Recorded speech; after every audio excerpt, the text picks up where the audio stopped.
الحمد لله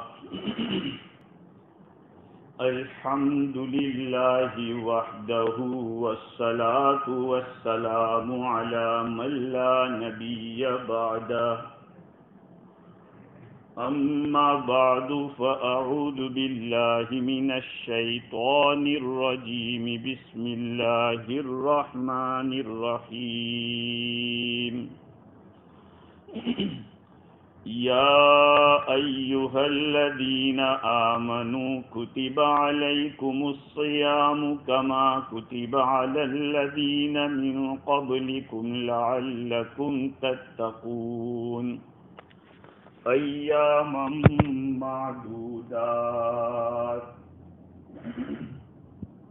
صدق الله العظيم. وعن ابي هريره رضي الله تعالى عنه قال قال رسول الله صلى الله عليه وسلم من لم يدع قول الزور والعمل به فليس لله حاجة في أن يدع طعامه وشرابه. رواه الامام البخاری رحمہ اللہ. بزرگوں، پیارے بھائیوں، اللہ رب العزت کے بے شمار احسانوں میں سے ایک احسان یہ ہے کہ اس نے ہم پر روزے فرض کیے. بعض لوگوں کو ایک قسم کا بوجھ لگتا ہے، لیکن اگر یوں سمجھا جائے کہ فرض کس کی طرف سے کیا گیا ہے تو اس میں لطف آتا ہے. اپنے محبوب کی طرف سے آنے والی تکلیف کو آدمی شوق سے اور خوشی سے برداشت کرتا ہے. رب العالمین نے روزے فرض کیے جس سے نہ اس کے سامان میں کوئی کمی آنے والی ہے، نہ کوئی بڑھوتری ہونے والی ہے. اتنے دن تک نہیں کھائیں گے تو کچھ سامان بچ جائے گا، بلکہ وہ اور زیادہ کھلاتا ہے رمضان. یہ اس کا نظام ہے. صبح سے شام تک اس کے لیے بھوکے پیاسے رہو. شام کو اللہ تعالیٰ اتنی کثرت کے ساتھ دیتے ہیں نعمتیں کہ آدمی حیران رہتا ہے. اگر کوئی آدمی خدا کے لیے اپنی نظروں کی حفاظت کرے، اپنی جوانی کی حفاظت کرے، تقوی اور طہارت کی زندگی گزارے تو یقیناً انشاءاللہ اس کی جو فیملی لائف ملے گی وہ بہترین ہوگی. اس کو جو بیوی ملے گی وہ بھی اعلیٰ درجے کی ملے گی. آدمی عفت اور پاک دامنی والی زندگی گزارے، ورنہ اگر جوانی ہی ایسے ہی گزار دی بیکار پانی بہانے میں، عشق بازی میں، بعد کی زندگی میرے بھائی ہم نے دیکھا ہے. نوجوانوں کو روتے ہوئے دیکھا. ہاں، زندگیاں برباد ہو گئی، اس لیے کہ جب خدا کا خوف نہیں ہوتا تو پھر یہی ہوتا ہے. تو میں یہ عرض کر رہا تھا کہ رمضان کے روزے فرض کر کے ایک بہت بڑا احسان کیا ہے ہمارے اوپر. اللہ تعالیٰ نے قرآن پاک کے اندر روزے کا حکم دیا تو ایسے انداز میں اس کو بیان کیا کہ جس کی گہرائی کو آدمی جب سمجھتا ہے تو ایسا لگتا ہے کہ کتنا حکیم ہے اللہ تعالیٰ. یا ایھا الذین آمنوا، اے ایمان والو. اللہ تعالیٰ مجھ سے اور آپ سے خطاب کر رہے ہیں، سب ایمان والوں کو پکارا ہے. اے ایمان والو، کتب علیکم الصیام کما کتب علی الذین من قبلکم، تمہارے اوپر روزے لکھ دیے گئے ہیں جیسے کہ تم سے اگلے لوگوں پر لکھے گئے تھے. تم سے اگلے لوگوں پر جیسے فرض تھے ایسے تم پر فرض. تمہاری کوئی چوائس نہیں ہے، لکھا جا چکا ہے، وہ تمہیں رکھنا، لیکن یاد رکھنا یہ صرف تم اکیلے نہیں ہو کہ تم کو رکھنے پڑ رہے ہیں، تم سے پہلی قومیں بھی روزے رکھ چکی ہیں۔ ہاں، کسی آدمی کو اکیلے کو حکم دیا جائے کہ تم کو اکیلے کو فلاں جگہ جا کے یہ چیز لے کے آنا ہے تو اس کو بھاری پڑے، لیکن یہ کہیں گے کہ تمہاری گاڑی کے ساتھ اور بھی 2-4 گاڑیاں آ رہی ہیں تو وہ کہے گا کہ ٹھیک ہے میں اکیلا نہیں ہے، تو معاملہ ہلکا ہو جاتا ہے، آسان ہو جاتا ہے کام کرنا۔ اور آگے اللہ تعالیٰ نے فرمایا کہ یاد رکھنا یہ روزے فرض کر کے میرا کوئی فائدہ نہیں، فائدہ تمہارا ہے، لعلکم تتقون، تاکہ تم پرہیزگار بن جاؤ۔ تم پرہیزگار بن جاؤ گے تو کیا ہوگا؟ جنت تمہارے لیے تیار کی گئی، پرہیزگاروں کے لیے جنت تیار، وعدت للمتقین پہلے بارے میں یہ ہے، جنت نیک لوگوں کے لیے، پرہیزگار لوگوں کے لیے تیار کی گئی ہے۔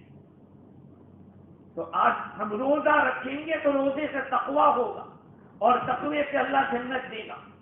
تقوی کے بہت سارے فوائد قرآن پاک میں ہیں، لیکن آج ہمیں روزے کے اوپر بات کرنا۔ تو یہ تو قرآن کی آیت سے پتا چلا، اور پھر آگے کیا فرمایا؟ ایام معدودات، چند گنے چنے دن کا مسئلہ ہے۔ روزے رکھنے ہیں کتنے؟ چند دن، 30 دن، 355 دن تک اللہ کھلا رہا ہے۔ اسلامک لحاظ سے سال کے 354 and 1/4 یا 1/3 دن، اتنے کا ایک سال ہوتا ہے، 354 دن اور 1/3 دن یا 1/4 پاؤ دن، اس کا ایک سال ہوتا ہے۔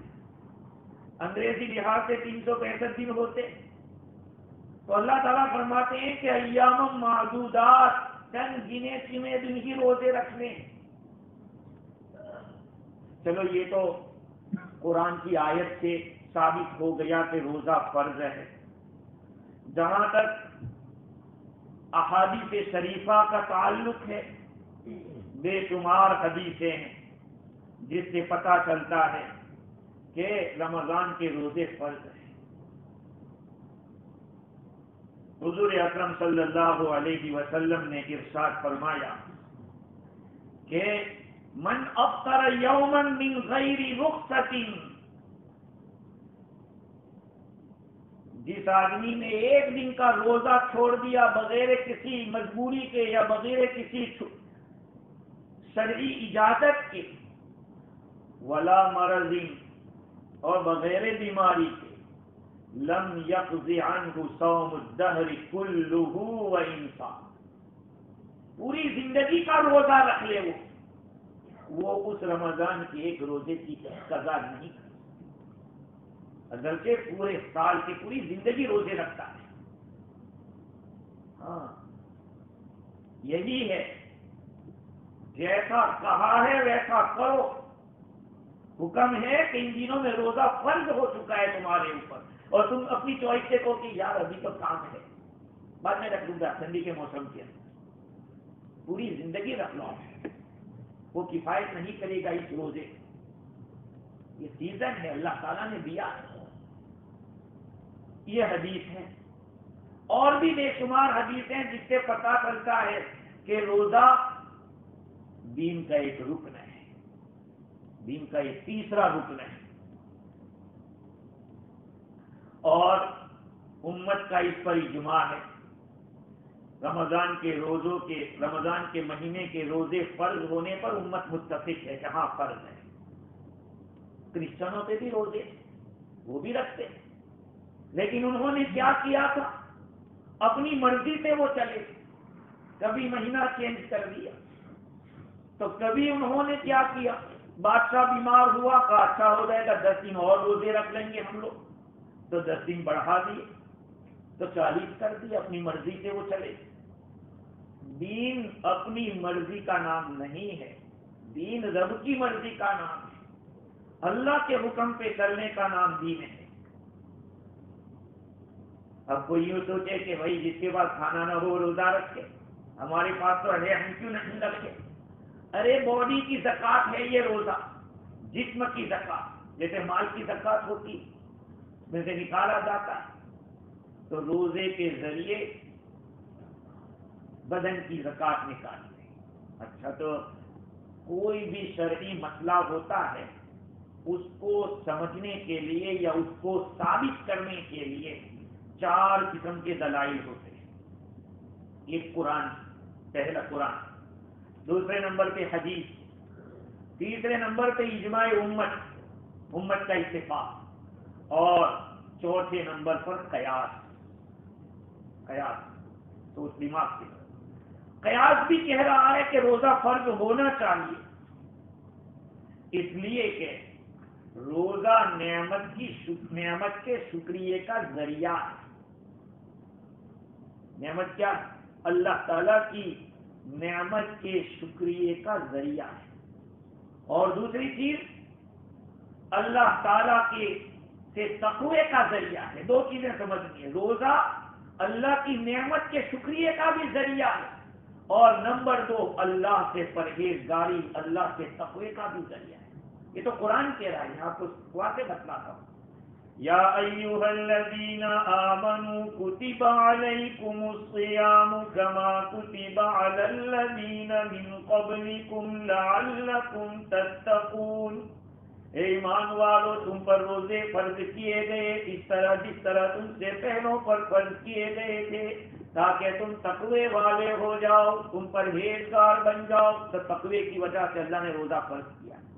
اب تقوی کیسے آئے گا بعد میں سمجھا۔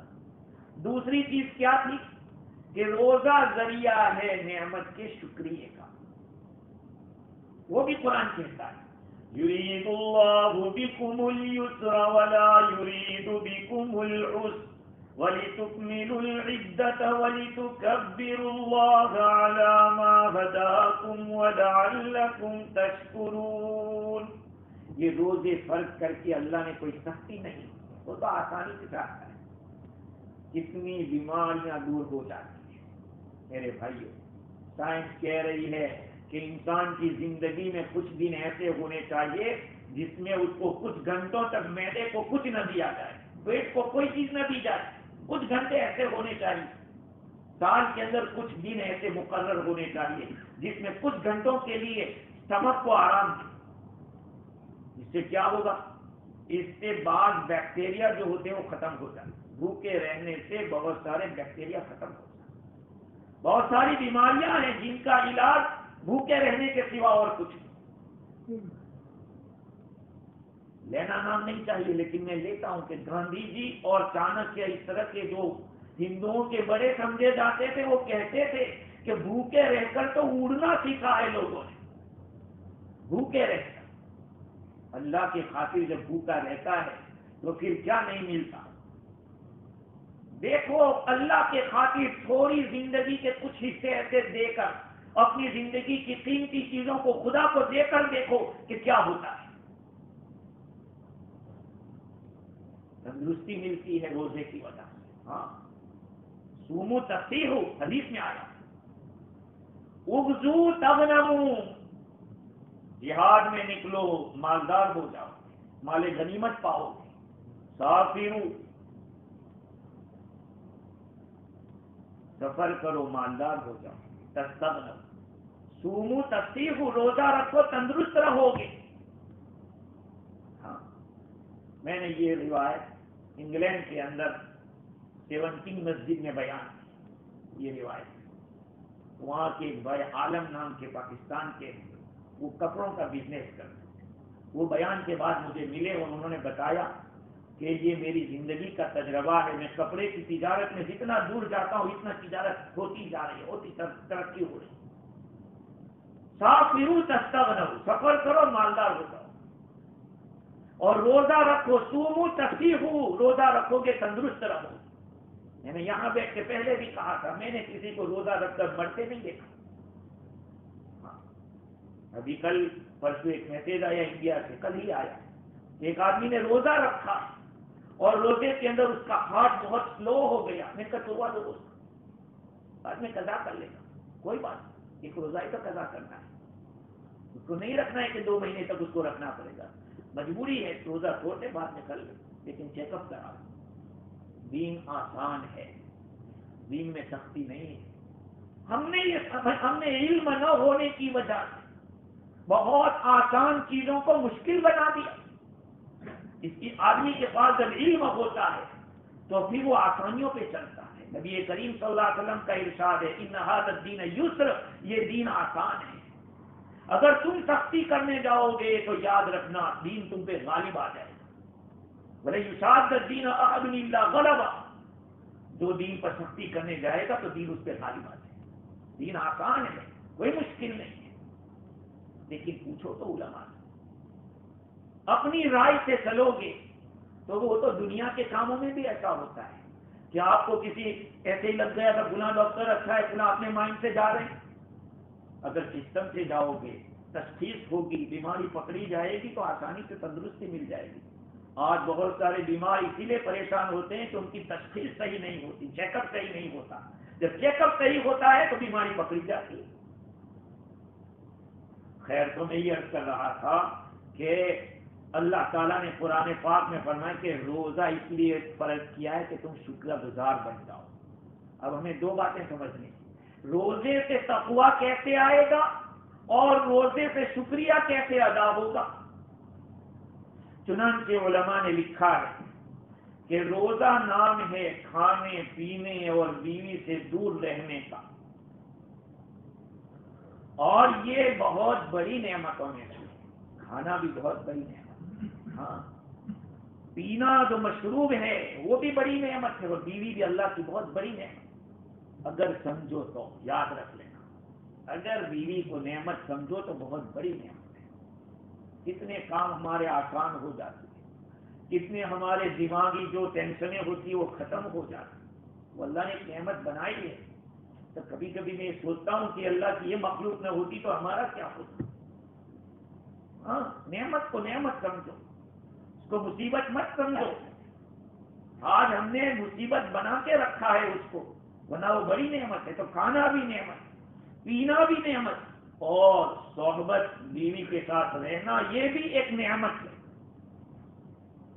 اب اس سے ایک زمانے تک آدمی کا رکے رہنا، تقریباً 13 گھنٹے، صبح سے لے کر شام تک ہمارے 13 گھنٹے بنتے ہیں۔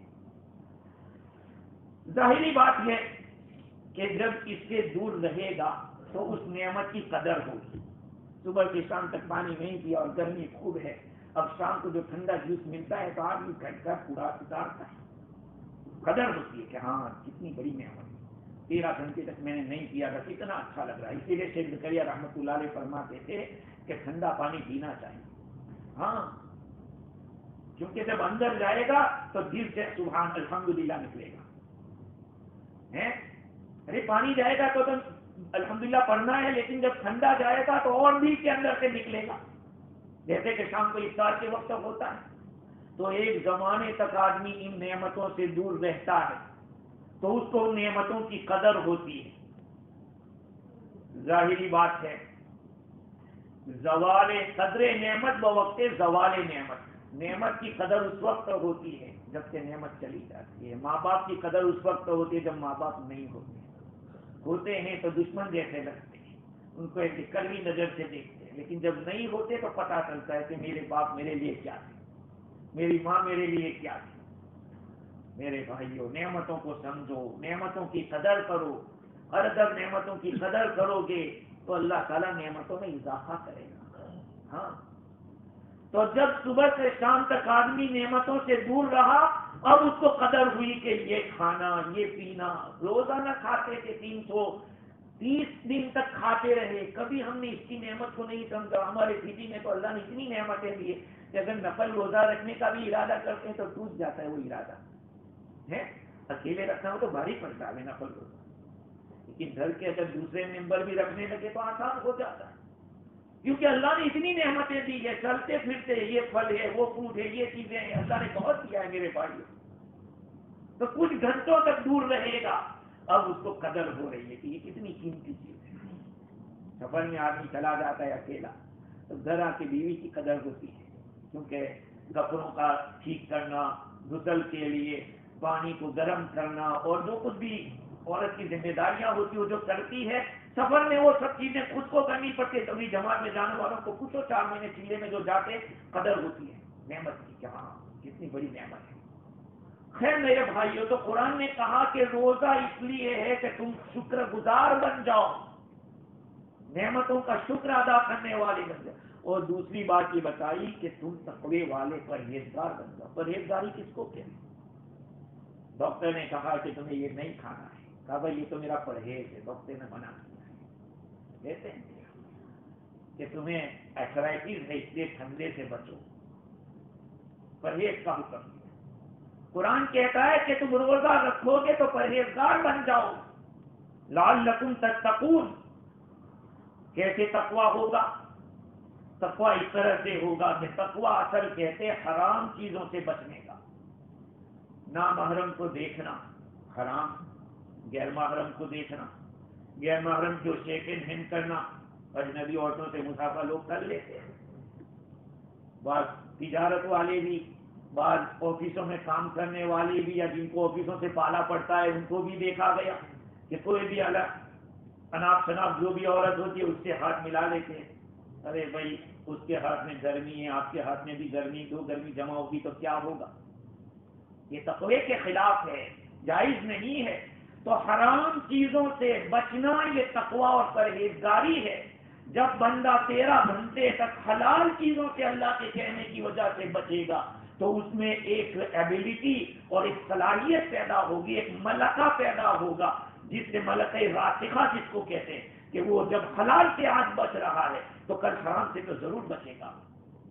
یہ ہے تقوی پیدا کرنے۔ اور تیسری بات یہ ہے کہ روزے کے اندر آدمی کی طبیعت، آدمی کا نفس دبتا ہے۔ کھانا سامنے رکھا ہے اور پک رہا ہے، یا یہ کہ سب تیار کر کے رکھا ہے اور اندر سے چاہت بھی ہے، لیکن کہتے ہیں کہ نہیں خدا کا حکم ہے، تیرا روزہ ہے، اس کو مت کھانا۔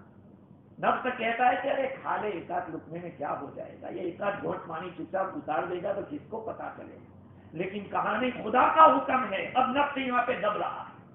اور یاد رکھو نفس کو دبانا یہ بہت بڑی بات ہے۔ آج ہم لوگ جو نفس کو نہیں دباتے اس لیے جو چاہتے ہیں بول دیتے ہیں، جہاں چاہتے ہیں وہاں بیٹھ جاتے ہیں، جو چاہتے ہیں کر لیتے ہیں۔ یہ ساری خرابیاں نفس کو کنٹرول میں نہ رکھنے کی وجہ سے۔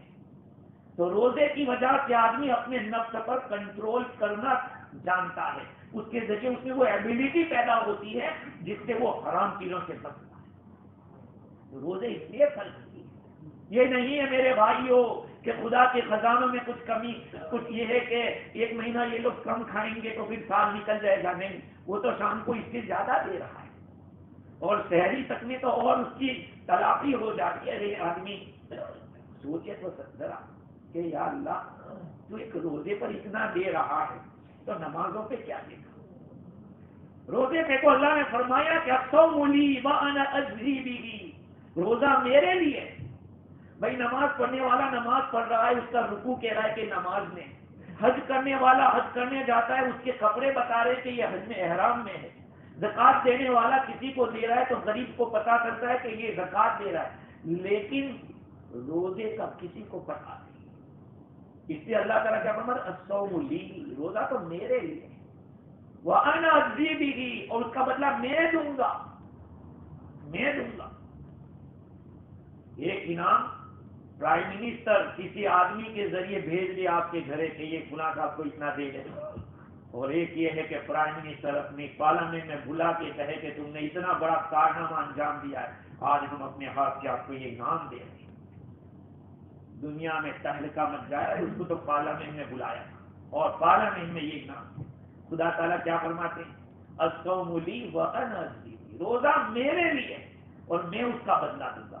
فرشتے کو بھی تو پتہ نہیں چلنے دینا، خدا سے کہتا ہے کہ میں دوں گا، وہ کیا دوں گا وہ جانتا ہے، وہی جانتا ہے۔ اور بعض روایت میں کہ وانا اجزا، میں اس کے بدلے میں دے دیا جاؤں گا، اللہ بدلے میں مل جائے گا، تو اللہ مل جائے گا تو پھر سب ہمارا ہو جائے گا۔ میرے بھائی یہ روزوں کو روزے کے طریقے سے رکھو، ایسا نہیں کہ کھانے پینے اور بیوی سے تو دور رہ گئے لیکن دوسرے سارے کام ہو رہے ہیں غلط۔ روزے کے فوائد احادیث شریفہ کے اندر بڑی تفصیل سے آئے کہ روزے کے ذریعے کیا حاصل ہوتا ہے. روزہ ڈھال ہے. اگر کوئی آپ کو گالی گلوچ کر رہا ہے, آپ کہہ دو کہ بھائی دیکھو تجھے جو کہنا وہ کہہ دے, میں کچھ نہیں کہوں گا, میرا تو روزہ ہے. یہی حال اگر دوسرے دنوں میں بھی ہمارا ہوتا ہے, سب تو بول لے جا, میں کچھ تجھے جواب نہیں دوں گا, کیا ہوگا؟ وہ ڈھیلا پڑ جائے گا, وہیں پہ جھگڑا ختم ہو جائے گا. آج جو جھگڑا ہوتا ہے ایک سناتا ہے, سامنے والا دو کے اسی مقابلے میں 4 سناتا ہے, تو بات بڑھتی رہتی ہے. لیکن اگر کوئی آدمی گرم ہے اور بول رہا ہے, اچھا بول لیتا, میں سن لیتا. بعض اللہ والے گزر رہے تھے, راستے میں 2 آدمی لڑ رہے تھے. ایک نے کہا کہ میں تجھے ایسی سناؤں گا, تو کہا ایک کی 2 تو سنے گا. بزرگ نے کہا رکو, مجھے سنا دو جتنی سنا دو, میں سن لوں گا, میں سننے کے لیے تیار ہوں. تمہیں جو سنانی ہو مجھے سنا دو. ہمارا دین ہمیشہ صلح کو چاہتا ہے, ہمارا دین سکون کو چاہتا ہے, ہمارا دین یہی چاہتا ہے ہمارے دلوں کے اندر احساس ہو. ہاں, روزے کا ایک فائدہ یہ ہے, ملا علی قاری رحمت اللہ علیہ نے اپنی کتاب مرقات شرح مشکات کے اندر لکھا ہے کہ روزے کے اندر غریبوں سے موافقت پائی جاتی ہے, غریبوں سے فقراء کے ساتھ مشابہت پائی جاتی ہے, موافقت پائی جاتی ہے. جن کو 3 ٹائم میں سے 1 ٹائم کھانا اگر ملتا ہے, اگر روزے کی وجہ سے ہم افطاری بھی کر لیں تو اندازہ ہوگا کہ ان لوگوں کا کیا حال ہوگا جن کو 3 ٹائم کا کھانا نہیں. ہمارے یہاں تو 3 ٹائم پکا کے لوگ کھاتے ہیں, صبح میں بھی پکا کے کھاتے, دوپہر میں بھی, شام میں بھی. اس لیے ہمیں اس کا احساس نہیں ہے کہ بھوک کیا چیز ہے. ایک آدمی حضرت بشر حافی رحمت اللہ علیہ کے یہاں گیا, دیکھا کہ کپڑے اتنے بھاری نہیں پہنے اور ٹھٹر رہے ہیں ٹھنڈی کی وجہ سے. حضرت یہ کیا ہے؟ کہا کہ میں غریب لوگ جو ٹھنڈی کی وجہ سے کانپ رہے ہیں ان کو تو میں کپڑے تو دے نہیں سکتا, میرے پاس اتنا ہے نہیں, لیکن کم از کم میں ان کی موافقت اس طرح ہی سے کر لوں, ان کی موافقت کرتا. حضرت یوسف علیہ السلام جب مصر میں تھے اور گورنر تھے, کیا تھے؟ وزیر مالیات تھے. مالیات, ساری تجوریاں ان کے پاس تھی, خزانے ان کے پاس تھے, اور انہی کے مشورے سے ساری چیزیں تقسیم ہو رہی تھی. لیکن وہ بھوکے رہتے تھے, اپنا کھانا کم کر دیا, بھوکے رہ رہے تھے. کہا کیوں؟ کہا کہ میں مجھے ان لوگوں کے موافق ہونا ہے جو ہماری حکومت میں بھوکے رہتے ہیں. آج کی دنیا کے منسٹر لوگ یہ زندگیاں دیکھیں, ان لوگوں صحابہ کی زندگیاں دیکھیں. اسی لیے گاندھی جی یہ کہتا تھا کہ میں کسی اور کی بات نہیں کرتا, اگر کسی کو دیکھنا ہو تو ابو بکر و عمر کی زندگیاں دیکھو رضی اللہ تعالیٰ, کہ ان لوگوں نے مسلمانوں کے خلیفہ ہوتے ہوئے ایسی سادگی کے ساتھ زندگی گزاری. ہاں, اپنے دسترخوان پر 2 سالن آ جاتے تو حضرت عمر سوچتے کہ کیا بات ہے, دنیا میں ہی مل گیا یہ سب, وہی اولیو آئل اور روٹی کے ذریعے پیٹ بھرنے والے کو. تو میرے بھائیوں میں یہ عرض کر رہا تھا کہ روزے کے ذریعے جہاں نعمت کا شکریہ ادا ہوتا ہے وہیں پہ تقویٰ بھی پیدا ہوتا ہے, ہمارا نفس دبتا ہے, اور غریبوں کے ساتھ موافقت ہوتی ہے. جن لوگوں کے پاس کچھ نہیں ہے ان لوگوں کے ساتھ موافقت ہوگی. نفس امارہ جو ہمارے اندر ہے وہ دبے گا. کچھ دن کے لیے روزہ آدمی رکھتا ہے تو ہاتھ پاؤں ٹوٹتے ہیں اس کے, تو الٹے سیدھے دھندے سمجھ میں نہیں آتے. سمجھے کیا؟ حضور اکرم صلی اللہ علیہ وسلم نے روزے کو ایک علاج بتایا ہے نوجوانوں کو. حضور نے خطاب کیا, یا معاشر الشباب, اے نوجوانوں کی جماعت, من استطاع منکم الباءۃ فلیتزوج فإنه أغض للبصر وأحسن للفرج ومن لم يستطع فعليه بالصوم فإنه له وجاء. یہ نوجوانوں, تم میں سے جو شادی کی طاقت رکھتا ہے, بیوی کا خرچہ ادا کر سکتا ہے, اس کو چاہیے کہ وہ نکاح کر لے. اس لیے کہ نکاح کرنا آدمی کی شہوت کو دبانے والا, کنٹرول میں کرے, اور نگاہوں کی حفاظت کرنے والا, شرمگاہ کی حفاظت کرنے والا ہے. اور جو طاقت نہیں رکھتا اس کو چاہیے کہ کنٹینیو روزے رکھے, اس لیے کہ روزہ رکھنا آدمی کو دباؤ. ایک دو روزے سے نہیں ہوگا، کنٹینیو روزے رکھے گا تو آدمی کے ہاتھ پاؤں ڈھیلے ہوں گے. جب ہاتھ پاؤں ڈھیلے ہوں گے تو الٹے دھندے سمجھ میں نہیں آئیں گے. تو روزہ ایک بہترین علاج ہے. لیکن میرے بھائیو، روزے کو روزے کے انداز سے رکھا جائے. جیسے میں نے کہا، یہ نہیں کہ کھانا بند کر دیا، پینا بند کر دیا، بیوی سے دور رہ گئے، رات بھر اپنی محفلیں مجلسیں یا ٹیلی ویژن جو کچھ ہے یا موبائل میں لگے رہے، صبح سے شام تک سو رہے.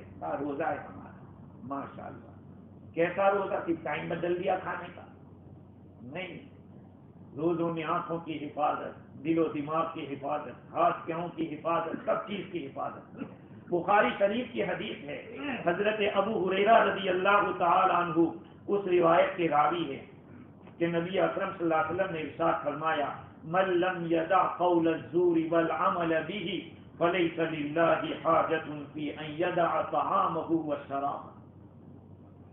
جس آدمی نے جھوٹ بولنا نہیں چھوڑا، جھوٹ پر عمل کرنا نہیں چھوڑا، اللہ کو کوئی ضرورت نہیں ہے کہ وہ اس کا کھانا چھوڑوائے.